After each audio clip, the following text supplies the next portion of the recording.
Hey guys, எல்லாம் எப்படி இருக்கீங்க? உங்களை மறுபடியும் ஒரு ரீடிங் vlogல மீட் பண்ணுறது எனக்கு ரொம்ப சந்தோஷம். இன்றைக்கி நம்ம வந்து இன்ட்ரெஸ்டிங்கான ஒரு vlog பார்க்க போகிறோம். ஏன்னா நான் ஒரு க்ரைம் ஸ்டோரி ரீட் பண்ணலான்னு இருக்கேன். அதை vlog-ஆக ஷூட் பண்ண போகிறேன்.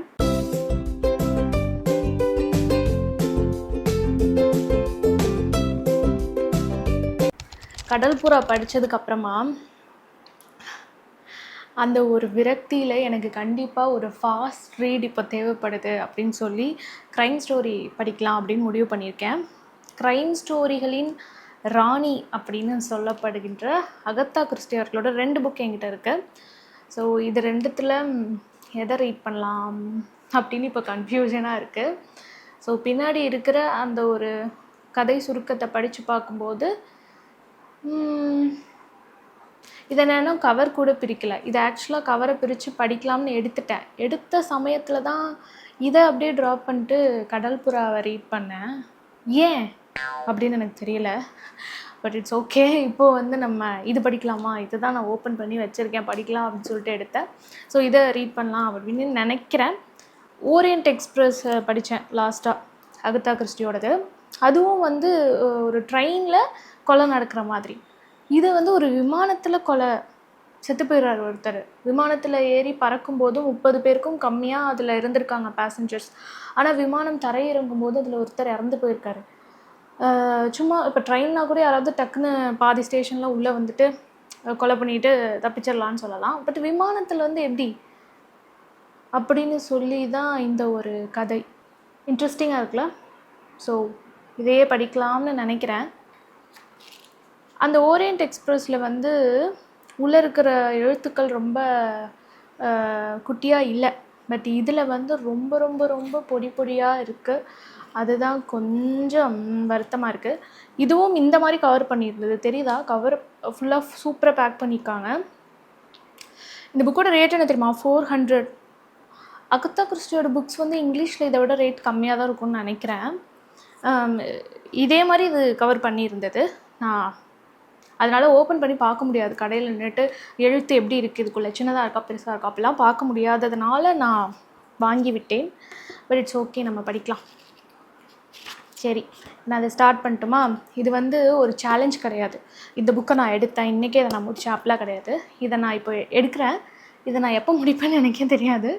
எப்போல்லாம் நான் இதை வந்து ரீட் பண்ணுறேனோ அப்போல்லாம் லைட்டாக ஒரு ஷூட் அப்படி பண்ணிவிட்டு இடையில எனக்கு தோன்ற விஷயங்களும் உங்கள் கூட அப்படியே ஷேர் பண்ணிக்கிட்டே படிக்கலாம் அப்படின்னு நினச்சேன். கண்டிப்பாக எதையும் நான் ஸ்பாயில் பண்ண மாட்டேன். இது ஜஸ்ட் ஒரு ரீடிங் vlog, அவ்வளோதான்.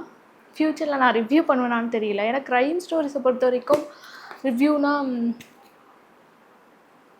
ஸ்பாயில் பண்ணாமல் ரிவ்யூ பண்ணணும். பார்க்கலாம் இந்த கதை எப்படி இருக்குது, என்னை வந்து எந்த மாதிரி இது இம்ப்ரெஸ் பண்ணுதுங்கிறத பொறுத்து. பட் கண்டிப்பாக ஓரியன்ட் எக்ஸ்பிரஸ் படித்ததுக்கப்புறம் செம்ம கண்டிப்பாக படிக்கணும். ரீடிங் ஸ்லம்ப்லாம் இருந்துச்சுன்னா கண்டிப்பாக அது படிக்கணும். பட் அது இந்த மாதிரி இருக்க புக்கு தான் கொஞ்சம் பிரச்சனையாக இருக்குது. மற்றபடி கதை செம்மையாக இருக்குது.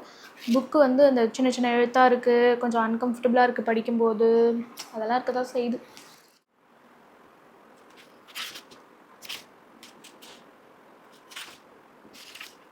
இது 2 பொருளடக்கம் இருக்குது. வேறு ஏதோ ஒரு புக்கோட இதில் அட்டாச் பண்ணிட்டாங்கன்னு நினைக்கிறேன். கவிஞனும் காதலும், கதைகள், நாடகங்கள் அப்படின்னு பொருளடக்கம் இருக்குது. அது இதுக்கு சேர்ந்ததில்லை, வேறு ஏதோ ஒரு புத்தகத்தில் உள்ளது தப்பாக பிரிண்ட் ஆகிருக்கு. ஓகே, அதை தாண்டி இருக்கிற பொருளடக்கம் தான் நமக்கானது. விமான பயணம், கண்டுபிடிப்பு, விமானத்தளம், விசாரணை அப்படின்ட்டு.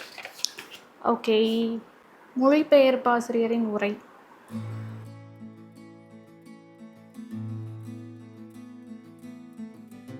இந்த புக்கை வந்து மொழிபெயர்த்திருப்பாங்கல்ல, அவங்க ஒரு முன்னுரை மாதிரி கொடுத்துருக்காங்க.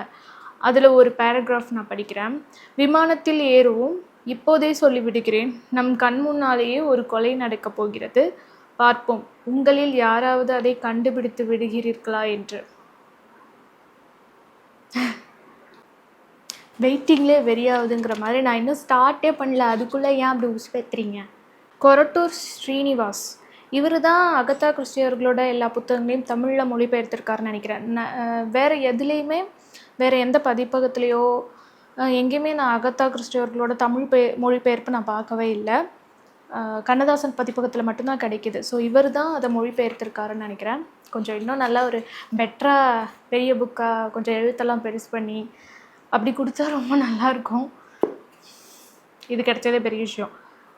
இப்போ இதில் வந்து ஃபஸ்ட் பேஜ்லேயே, இது ஸ்பாய்லர் இல்லை, பயப்பட வேண்டாம், இந்த மாதிரி கொடுத்துருக்காங்க. ஓரியன்ட் எக்ஸ்பிரஸ்லேயும் இதே மாதிரி அவங்க உட்காந்துருக்க சீட்டை வந்து காட்டுவாங்க. ட்ரெயினில் வந்து அந்த கம்பார்ட்மெண்ட் அது வந்து அவங்க கொஞ்சம் பெரிய ஆளுங்க பயணம் பண்ணுறதுக்குன்னு தனித்தனி ரூம் மாதிரி இருக்கும், அதை காமிச்சிருப்பாங்க.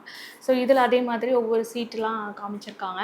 நமக்கு படிக்கும்போது புரிஞ்சுக்கிறதுக்கு ஒரு படம் மாதிரி விஷுவல் பண்ணுறதுக்கு இது ஈஸியாக இருக்கும்.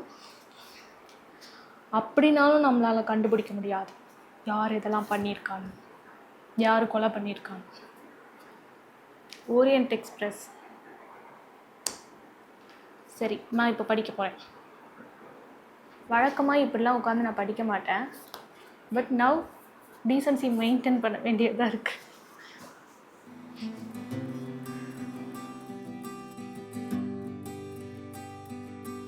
அடுக்கலை. அடுக்கலைனா அடுப்பங்கரை அதுதானே கிச்சன். ஏன் ஃப்ளைட்டில் ஏன் கிச்சன்? அடுக்கலைனா என்ன?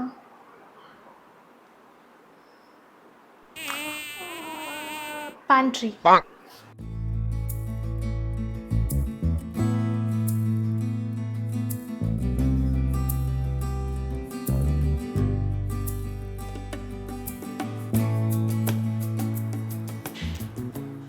ஃப்ளைட்டில் பேசஞ்சர்ஸ்லாம் உட்காந்துட்டாங்க, செட்டில் ஆகிட்டாங்க. ஃப்ளைட் இப்போ கிளம்ப போகுது. இப்போதைக்கு ஒரு 4 பேரை நமக்கு அறிமுகப்படுத்தியிருக்காங்க. அதில் ஒருத்தர் தான் அந்த பொய்ரட்.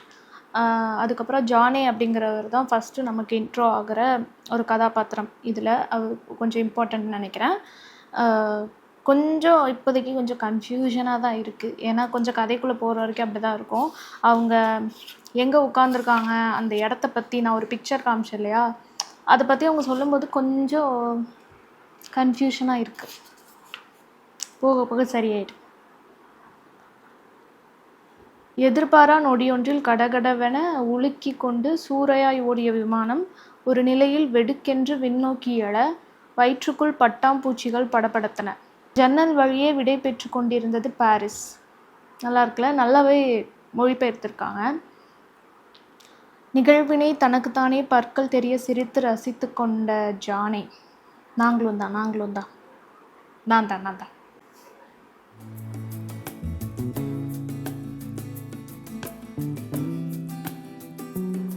ஜானையை பொறுத்தவரை இந்த விமான இயக்கம் ஒரு கவிதை. இனி எத்தனை முறை பிரயாணித்தாலும்.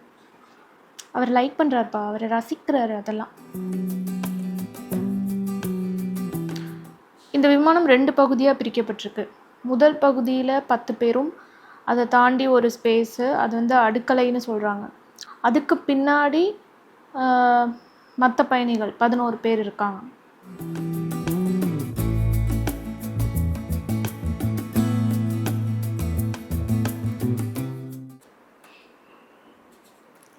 இன்ட்ரோ, பொய்ரட்டோட இன்ட்ரோ. இந்த கதை வந்து பொய்ரட் இருக்கிறார் இதில்.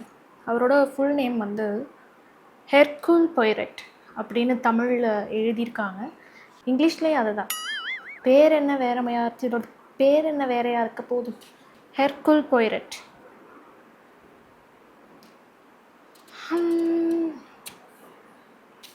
இந்த விமானத்தில் முன்பகுதி பின்பகுதி அப்படின்னு 2 பகுதிகளை பற்றி சொல்கிறாங்க. அப்படிலாம் இருக்கான்னு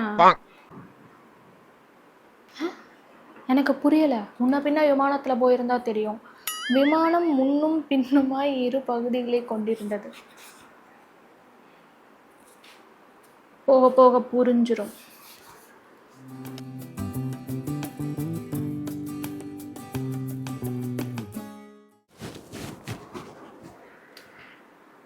வெளில போயிட்டு வந்தேன், அதான். திரும்பி ஸ்டார்ட் பண்ணலாமா? ஒரு 1/2 மணி நேரம் படிச்சிருப்பேன். அதுக்கப்புறம் ஒரு வேலையாக வெளியில் போயிட்டு இப்போ தான் வந்தேன். ஸோ இப்போ மறுபடியும் ரீட் பண்ண போகிறேன். இங்கிலீஷ் நாவல்ஸ் எல்லாம் தமிழில் மொழிபெயர்த்து படிக்கும்போது அதில் உள்ள பெயர்கள் நமக்கு கொஞ்சம் வித்தியாசமாக தான் இருக்கும். இதில் வந்து ஜானே அப்படின்ட்டு ஃபஸ்ட்டு ஒரு கேரக்டர் காமிச்சாங்க இல்லையா? நான் வந்து ஒரு 2-3 பேஜ் வரைக்குமே அது வந்து ஒரு மென்னு நினச்சி படிச்சுட்டு இருந்தேன். ஒரு இடத்துல அவரோட ஃப்ளாஷ்பேக், இப்போ நான் அவர்னு சொல்லக்கூடாது, அது ஒரு பொண்ணுங்க, அது ஒரு ஆம்பளைன்னு நினச்சி நான் படித்தேன் அந்த பேரை வச்சு. பட் இடையில தான் தெரிஞ்சிச்சு நோ அது பொண்ணு அப்படின்ட்டு. இந்த மாதிரி ஆகும். நான் இங்கிலீஷ் நாவல்ஸ் வந்து தமிழில் ரீட் பண்ணும்போது சில பெயர்களை படிக்கும்போது இது ஏதோ பையன் நினச்சி படிச்சுக்கிட்டே இருந்து போகிற போக்கில் தான் தெரியும் அது ஒரு பொண்ணு அப்படின்ட்டு. இதுலேயே அதே மாதிரி ஒரு சம்பவம் ஆகிப்போச்சு. ஜானி அப்படிங்கிற பொண்ணுக்கு எய்த்தாப்பில் ஒரு பையன் உட்காந்துருக்காரு. அவங்க 2 பேருக்கும் ஒரு பேக் ஸ்டோரி. அதான் நம்ம ஃபஸ்ட் அத்தியாயத்திலே படிச்சிட்டோம். பொய்ரேட் அந்த பொண்ணை பார்த்து ஒரு சில விஷயங்கள் நினைக்கிறாரு. அது வந்து ஃபஸ்ட் அத்தியாயத்திலே வந்துடுது. அதுக்கப்புறமா அந்த ஜானிங்கிற பொண்ணுக்கு ஆப்போசிட்டில் 2 லேடிஸ் உட்காந்துருக்காங்க. கொஞ்சம் பெரிய ஆளுங்கன்னு வச்சுக்கோங்களேன். அவங்க 2 பேருமே வந்து சிரித்து பேசுகிறாங்க. தோழி ஆஹா ஊஹான்ட்டு பேசிட்டு உள்ளுக்குள்ளே அவங்க மனசுக்குள்ளே ஆப்போசிட்டில் திட்டிக்கிறாங்க. மனசுக்குள்ளே இவெல்லாம் ஒரு பொம்பளையா அந்த மாதிரி கரிச்சு கொட்டிகிட்டு இருக்காங்க. இது எல்லாமே முதல் அத்தியாயத்திலே வந்துருச்சு. இன்னும் கொஞ்சம் கூட இருக்குது. நான் அதை படிச்சிடுறேன். முதல் அத்தியாயத்தில் வந்து கண்டிப்பாக ஒரு கொலையோட தான் முடிப்பாங்க. இப்போ நான் அதை எதிர்பார்க்குறேன்.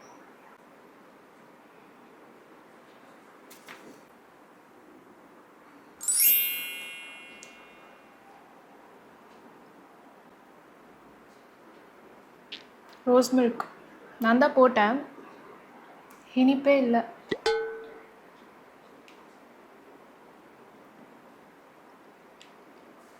இப்போ கொஞ்சம் ஆட் பண்ணிட்டு வரேன். சும்மா வெளில போயிட்டு வந்தோம்னா ஏதாவது குடிக்கணும்ன்ட்டு இருக்கும்.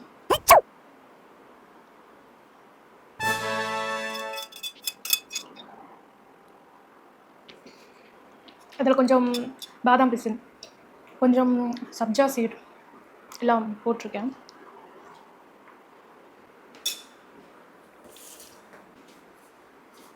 இந்த புக்கை பிடிக்கிறதுக்கு கொஞ்சம் கஷ்டமாக இருக்குது.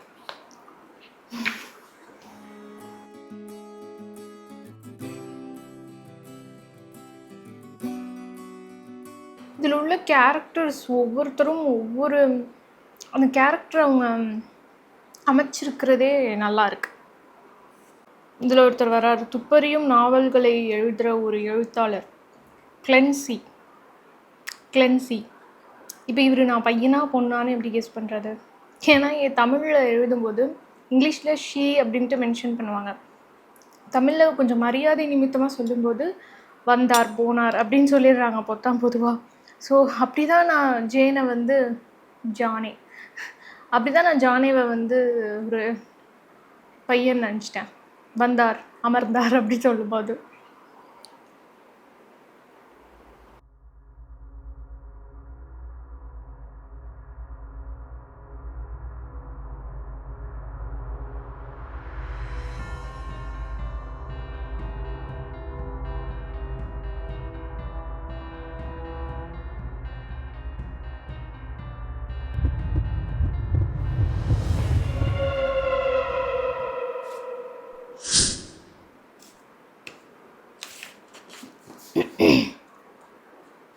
நடந்துருச்சு அந்த சம்பவம். ஸ்டார்ட் ஆகிடுச்சு ஸ்டோரி. ஃபஸ்ட்டு சாப்டர்லேயே ஸ்டார்ட் பண்ணிட்டாங்க பார்த்தீங்களா? இதுதான் க்ரைம் ஸ்டோரி.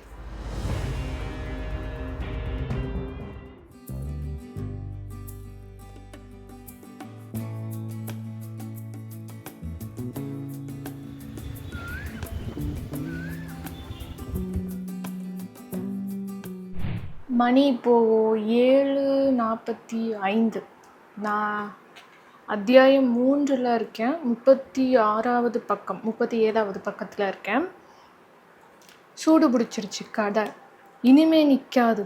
ஆனால் இன்னைக்கு இதோட போதும். இன்னும் கொஞ்சம் நேரம் ரீட் பண்ணாலும் பண்ணுவேன். பண்ணிவிட்டு அதுக்கப்புறமா டின்னர் சாப்பிட போகணும்.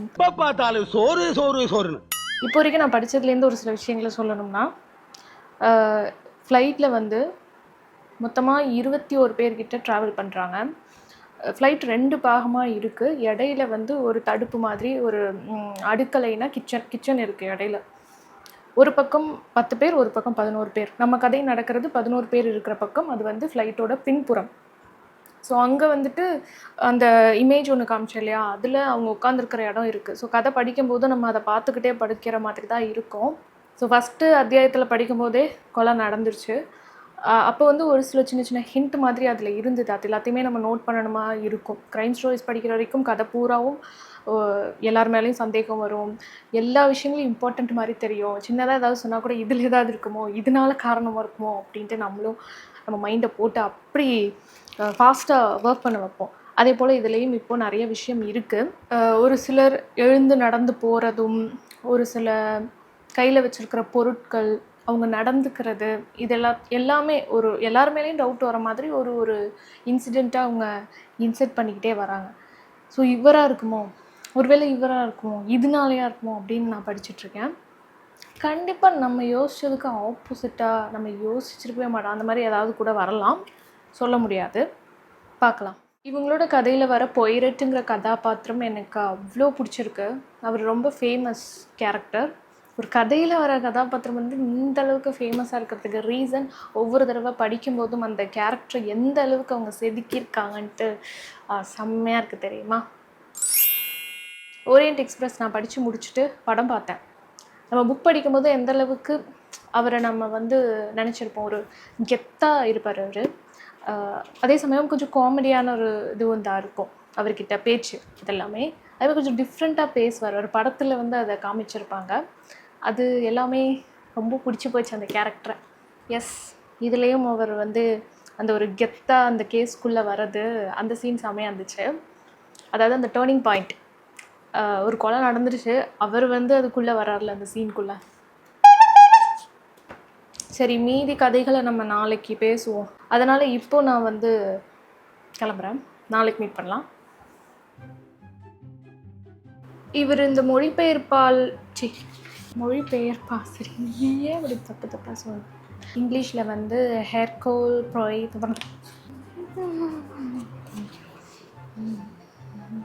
Mystery souls